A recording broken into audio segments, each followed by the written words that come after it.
When you bring your child home for the first time, you want a baby monitor you can trust. When you choose Stork, you choose technology trusted to monitor 10 million babies in hospitals every year.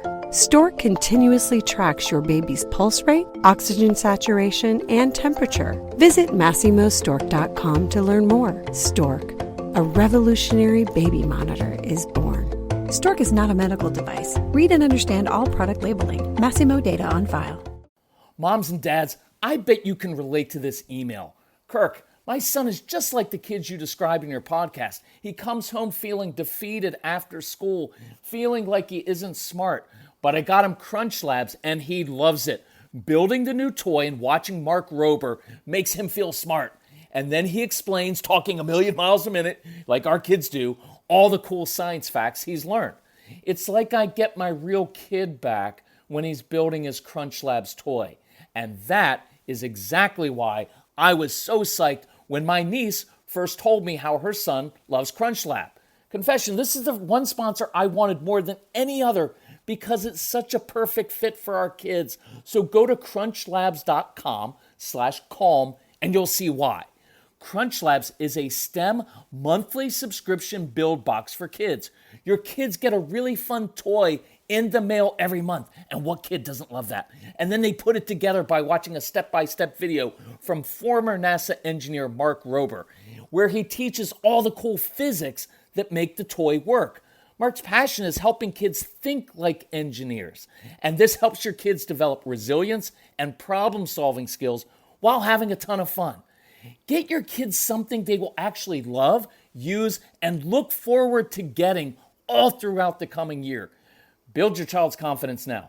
Visit crunchlabs.com/calm and get your kids Crunch Labs today. You have a child who is different, and you're going to have to parent that child differently. And it's really, really difficult. And as we come upon Christmas, I want to do a short podcast to encourage you to know that you're okay and your kids are okay, and to give you some tools to kind of fight back against the forces that get you to try to change your child all the time. And so this, thank you to a mom who just wrote in, is kind of what inspired this. And she pulled out an excerpt from our ADHD University program, which is awesome actually for all kids. You don't have to be diagnosed, just kids with different brains. And she was like, when I read this and when I hear this, she said, I feel like I'm going to be okay. And so I wanted to share that with you to encourage you on this episode of the Calm Parenting Podcast. So welcome. It's Kirk Martin, founder of the Calm Parenting Podcast, founder of Celebrate Calm. You can find our stuff at celebratecalm.com if you need help.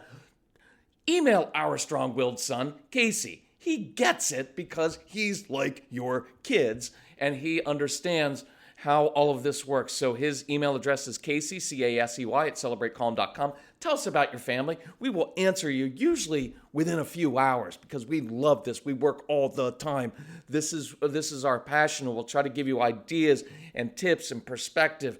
And if you want our resources, we'll help you get it within our budget. We have a huge, huge Christmas clearance sale going on, so you can find that at celebratecalm.com. So this is something I call kind of 10 priorities for parents when you have a child is different. Number one, realize your kids are different, but they are not broken. And you may have to go through a grieving process of sorts because your child may have special needs that cause pain and discomfort, right? And you may have to go through the grieving process, many of you, because you didn't get the child that you wanted or expected. I had to go through that. But realize your child is not broken. They're just different, and they need different tools to succeed. See, you didn't create or cause this. It isn't anyone's fault. Your child may be different than the one you had imagined or pictured. I didn't like my son was little because he couldn't live up to my expectations. But I wouldn't trade Casey and even some of his tough qualities for anything in this world. Number two, people are going to try to put your kids in a box. Do not let them. You must have courage to be a ruthless advocate for your child's best interest. You are going to have to be the one who says no to extra homework, no to your in-laws' judgments, no to unrealistic expectations, no to society trying to crush your kids' spirits. It's going to make you uncomfortable. It will make you a pariah, an outcast. People will lecture, judge, and look down on you. They will shake their heads at you. But you are the parent, and these are your choices to make, no one else's. Number 3, you must parent these kids differently, not because of some diagnosis, but because their brains and hearts are wired differently. Not wrong, just different. So it requires a different tone, different strategies. So you do that at work. You influence different people in different ways. I'm not talking about making excuses for your kids or coddling them. Not at all. But you're going to have to do it in a different way. And that just makes us all uncomfortable. Number 4, these kids may change you because they're so different than you. They will stretch you and cause you to go through really uncomfortable things. You're going to learn that your way isn't necessarily the only or right way to do things. I had a mom recently tell me, man, I can totally relate to this. My daughter looks exactly like me, but personality-wise, she is completely different. I struggle to get her to understand things that seem logical to me and were easy for me as a child. I have to remember she is different, learns in different ways, and that she isn't me. Kudos to you, Mom, for realizing that. These kids may change you because they're just like you. You may discover that your kids irritate you because they're just like you in some ways, or like your spouse. And because you love them, you don't want them to struggle like you did. So you'll try to force them to change. But you have a unique opportunity to identify with your kids so they don't feel alone. You'll be able to share your own struggles and triumphs and learn together. That's what bonded Casey and me together, because we realized we're so much alike that I could walk him through what it feels like to be different. And so he felt understood. And if there's one thing we get more than anything else from parents, it is, you help me understand my child's heart and brain. You help me understand them so that I don't misjudge their motives. Because if you misjudge your strong-willed child's motives, they will shut down and they will fight and resist you. So that's why I like kids listening a lot of times to our programs. Let them listen. They will feel very understood, and they will let you know all the things you're doing wrong. But it's a chance for you to be vulnerable and honest and really bond with them. Number 6, control your anxiety over their future. Resist the urge to project current troubles out 5, 10, or 20 years, right? Because we do that from an early age. Oh, how are they ever going to be successful if they can't do X? And it's no different at age 4 when they can't follow simple directions and they can't sit still in circle time than when they're in middle school and they do the minimum work necessary just to get by. Either way, you're going to project into the future, and I want you to resist that with all of your might, because kids mature and grow. Be ruthless in dealing with the present, and know that you are you're a lot different now than you were at age 16, I hope. Number 7, be strong and resolute. I am not going to sacrifice my child on the altar of my convenience or in order to make others feel more comfortable. And you're just going to have to wrestle with that, because your kids are going to do odd things. They're going to look different, do different things, and you have to get comfortable with that. Number 8, you get to determine what you value and what's important. You can either be swept along by society and try to fit your child into society's mold, or determine what is really important and best for each of your children. Write down all of the qualities necessary to be a responsible, emotionally healthy adult with good relationships. Then focus relentlessly on building those traits in your child. Here's the tough part. That is not what schools and society usually value. So there's conflict.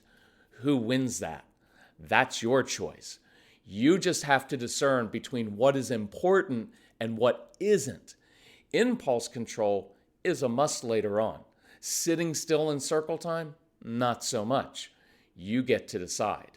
Number 9, spend your energy cultivating your child's gifts, talents, and passions. Beware of falling into the trap of making your kids fit others' expectations at the expense of your child's confidence. In our society, we tend to spend 85% of our energy trying to fix what is wrong with our kids. Instead, we need to spend 85% of our time cultivating their natural gifts, talents, and passions, because your child's success in life is dependent on one thing. It is really dependent on using their natural gifts, talents, and passions to serve and help other people. That's when you're successful.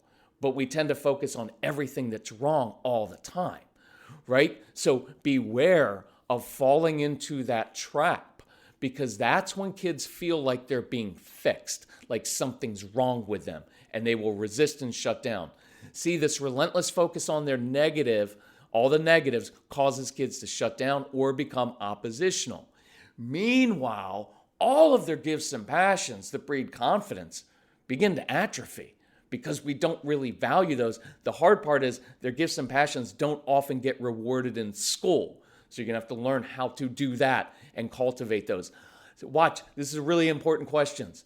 Other parents don't worry about getting their kids to be like yours. So why do you? Think about that. We spend all of our time, those of us with strong-willed kids, kids with special needs, we tend to spend all of our time trying to get our kids to be like the neurotypical kids. Why? They don't worry about having their kids be like ours, and I'm going to deal with that in just a minute in a cool way. Number 10, you must lead with calm authority. Many of our kids are emotional, sensitive, oppositional, prone to easy meltdowns and arguing. You are going to have power struggles. They're going to test you. If you react to them and they can push your buttons, then they are in control. And they aren't supposed to be in control. It makes them feel unsafe. And they will pick up on tension in your marriage. They will know when parents aren't on the same page. So you're going to have to work on that. And I thank you for all the time you have invested in all those other programs we have to become that calm leader, because it is critical for these kids. And as you walk through those different programs, if you struggle, email me. I will help you. You invest in our programs, you work at it, you email us, we will help you walk through it. So here's what I wanted to end on. This notion: if society valued different traits, you might not even be listening to this. Imagine if your child's teacher sent home this note to other students' parents, right? Maybe the kids with the neurotypical kids. Dear Mr. and Mrs. Campbell, I am concerned about Christopher's behavior. He lacks initiative. He just sits perfectly still all day, waiting for me to tell him what to do. Perhaps he is energy deficient. I'm concerned because he's not very curious. He doesn't blurt out or ask questions incessantly like my other students. I'm concerned because he's too compliant, and I fear he'll be a people pleaser. He never questions anything. He just always does what is asked. He's not very creative. He colors in the lines and follows the directions when building Legos. I'm concerned that when he gets into the real world, he won't have the skills to manage a dynamic environment without being told what to do all the time. He's capable of being more creative. He just needs to apply himself. We would like to complete testing to determine what is wrong with your son. Can you see how that works? Nobody sends those notes home to the other kids. They don't. But that's the kind of note that you get sent home to your child from an early age, as if something's wrong with them. Imagine, though, that you received this note, because if I were a teacher, this is the note I would send home. Dear Mr. and Mrs. Campbell, I absolutely love having Jacob in my class. He is so curious. He's always asking questions. When he's not interested in the topic, he will find 5 other subjects that really fire his imagination, and he's very persistent in learning about them. He has great critical thinking skills. He always presents the opposite argument. I love that the other students are exposed to his thinking because he isn't afraid to question everything. He is so creative.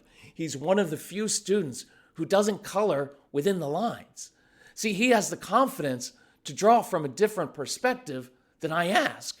He's constantly using the fidgets I've given him quietly. And I love that because it means his brain is awake and he's tuned in even when he's not giving me eye contact. I'm really excited about Jacob's future because he's a born leader. He's not afraid to delegate to others. He's not afraid to lead. He's a risk taker at times. He's got this really huge heart. It is an honor to teach your son. Sometimes I feel like I learn as much about myself as I'm able to teach him. See, imagine that that's what you are getting every day from schools and society and churches about your child. That's how you need to view your child. And so I encourage you, write a note to your own child. Write a note to them and affirm them, just in that last one, about all their positive qualities, even the ones that irritate you, because in all of those irritating qualities are great qualities. They just need to learn how to use that oppositional nature and the curiosity, but we don't want to strip that from them. So thank you for listening. Please share the Calm Parenting Podcast with other parents. Let us know how we can help you. It's what we exist to do. So email Casey, C-A-S-E-Y, at celebratecalm.com. Tell them about your family. We will help you. Please take advantage. We've got a huge Christmas clearance sale. You get about 35 hours worth of practical strategies of what to do, how to do it for the price now of one visit to a therapist's office. It's pretty amazing, and it's really extremely helpful. So anyway, thank you for listening. Go to celebratecalm.com. Let us know if we can help you. Love you all. Merry Christmas. Happy Hanukkah. And best wishes to everybody. Happy holidays. Bye.